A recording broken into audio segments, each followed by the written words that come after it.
In today's video, I'm going to teach you how to set up Microsoft OAuth credentials in n8n. By the end, you'll know exactly where to go in the n8n interface, how to create the credential, and how to use it with your Microsoft nodes so your workflows can securely connect to services like Outlook, OneDrive, or Teams. Start by heading to the left-hand pane in n8n and opening your personal area. This is where user-specific settings live, and it's the right place to keep your own credentials organized. Inside Personal, go to the Credentials tab. You'll see any credentials you've already saved, plus a button to add new ones. Click Create Credentials to begin. A catalog of credential types will appear. Use the search field to quickly find what you need. Type Microsoft OAuth and select it from the list. Choosing the exact credential type ensures n8n knows how to handle the secure sign-in flow for Microsoft services, so you don't have to wire anything manually. You'll now see the Microsoft OAuth credential form. Give your credential a clear name you'll recognize later, especially if you plan to manage multiple Microsoft connections. Then, enter the required details provided by your Microsoft app registration, such as the client ID and client secret.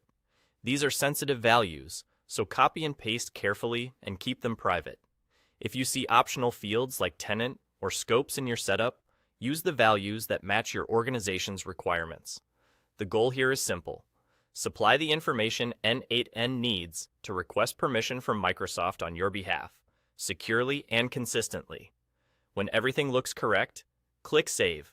n8n stores the credential and handles the OAuth flow for you when it's needed. You don't have to repeat these steps every time you build a workflow. This single saved credential will be reusable. With the credential saved, it now appears in your list in the Credentials tab.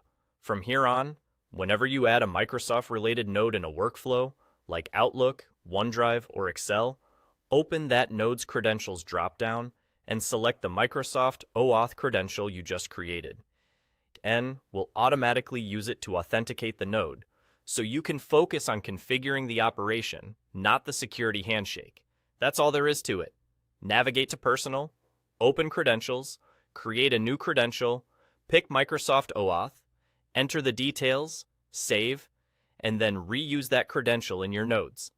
If you ever need to update or rename it, return to the Credentials tab, make your changes, and your workflows will continue to use the latest version.